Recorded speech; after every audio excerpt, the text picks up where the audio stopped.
Des parcours de femmes d'ici et d'ailleurs, tous les samedis à 12h45.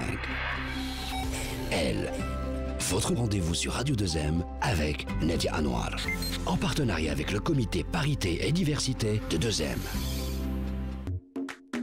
Notre Elle d'aujourd'hui a fondé le premier média ivoirien en ligne dédié à la valorisation de la femme africaine. Entrepreneur dans l'âme, elle milite ardemment en faveur de la cause féminine et de l'autonomisation des jeunes femmes dans les domaines de l'innovation et du digital. J'ai le plaisir d'accueillir avec nous Ami Ouattara Kwame, fondatrice d'Ayana et compagnie, et Anaya Webzine. Bonjour Ami et merci d'avoir accepté mon invitation. Merci beaucoup Nadia, merci. Alors racontez-nous votre histoire, Ami. Comment tout a commencé pour vous?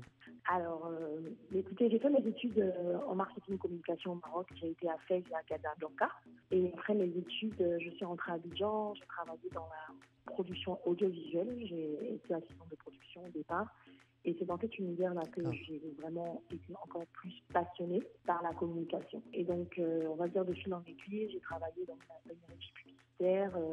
Et ensuite, j'ai travaillé dans une agence de communication en tant que chef de projet. Et parallèlement à ça, j'ai décidé de lancer mon média Ayana en 2011 parce que j'avais besoin de partager justement au départ des astuces et des bons plans à des femmes de ma génération qui avaient besoin de conseils et qui n'avaient pas forcément un média qui correspondait à leur âge. Très bien. Alors, juste avant d'arriver à la création de votre média, justement, on aimerait bien comprendre comment s'est fait le processus, quel a été le déclic.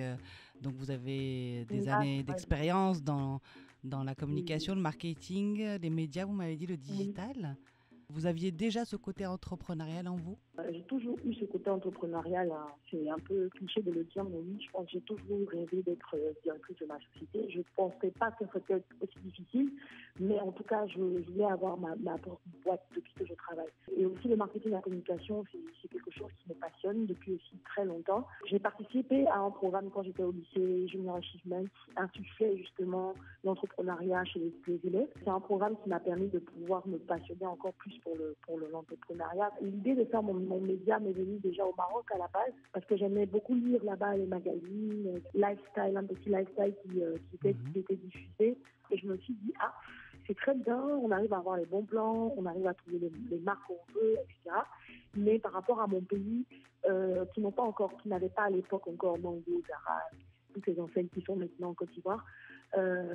C'était une opportunité C'était une opportunité pour moi de trouver et de trouver surtout des marques locales qui sont capables de fournir justement de quoi m'habiller au prix que j'ai et comme je veux. Donc au départ, Ayana, c'est un média qui est lifestyle et tendance pour justement la jeune femme, on va dire de la nouvelle génération.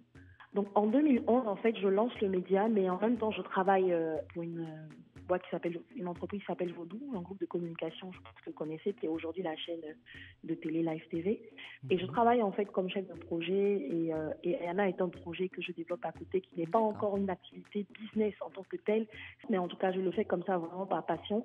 Jusqu'en 2015, où je suis recrutée par le groupe Canal pour être leur digital manager pour la chaîne A+. Et donc, je travaille là-bas pendant 2 ans et au bout de 2 ans, je me dis que j'ai vraiment envie de donner une chance, on va dire, à mon média, que je vois que de plus en plus le digital est au cœur des activités. Il y a un engouement encore une fois sur nos projets, on a un accompagnement des marques. Et donc, c'est là que je me dis qu'il y a quand même un vrai business à se faire. Donc, c'est en 2017 que l'entreprise, en fait, Ayana et compagnie naît, qui va éditer le média Ayana et qui va commencer à développer des activités autour là, du vous avez vu média. grand. Vous avez bien fait, Voilà. Vous avez vu très grand. Parce qu'au-delà du webzine, c'est également tout ce que vous faites de l'événementiel, de la communication, du conseil, des événements pour des clients, de la création de contenu pour des clients, des marques. Donc, à un moment donné, j'ai voulu tout fédérer parce que je le faisais de façon, on va dire, anecdotique, etc. Mais là, je me suis dit, bon, ok, il faut remettre tout ça dans le même panier, le secouer et sortir quelque chose de plus carré, de plus planifié. En 2021, vous êtes nommée ambassadrice de l'innovation par le ministère de l'économie numérique et des télécommunications et de l'innovation en Côte d'Ivoire. Donc, vous avez beaucoup parlé de votre entreprise, mais ce que nos auditeurs ne savent pas, c'est que vous êtes une femme engagée. On va parler aussi, j'aimerais bien qu'on revienne aussi sur le côté engagement auprès des jeunes et des femmes.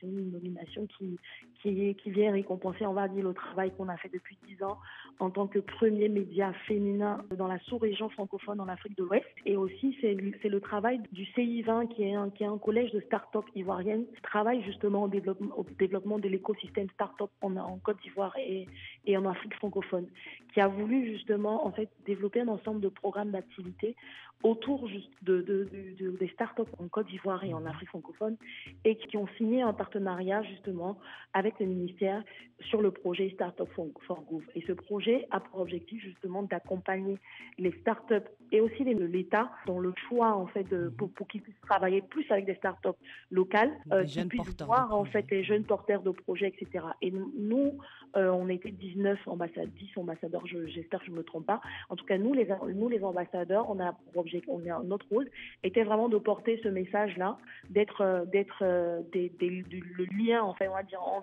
entre les entreprises de l'écosystème et le ministère, mais aussi de représenter le ministère dans des activités qui concernent justement tout ce qui est start-up, tout ce qui est entrepreneuriat et innovation surtout, et numérique en Côte d'Ivoire. À quoi rêve Amy aujourd'hui et quels sont vos projets à venir? Amy rêve de pouvoir faire grandir son média, mais d'autres entreprises qu'elle a aussi, on n'en a pas parlé, mais en tout cas d'autres entreprises qu'elle est en train de développer. C'est une entrepreneur dans l'âme. Je rêve aussi de pouvoir avoir, j'ai envie de dire, une Côte d'Ivoire assez forte au niveau de l'entrepreneuriat, qu'au-delà de tout au-delà des idées qu'on a, que les jeunes puissent être accompagnés, que les femmes puissent être aussi accompagnées. Et en fait, mon média, au-delà du côté business, milite vraiment pour que les femmes puissent se lancer, que les femmes puissent s'affirmer, parce que justement, ça va forcément avoir un impact sur les économies en fait de nos pays, et c'est là qu'on sera plus compétitif. Et c'est inéluctable, le continent africain est entrepreneur dans l'âme et on espère les femmes vous revoir au Maroc. Dans l'âme. Voilà. Oui, j'espère venir à Marrakech très vite. Et un petit tour à Casa.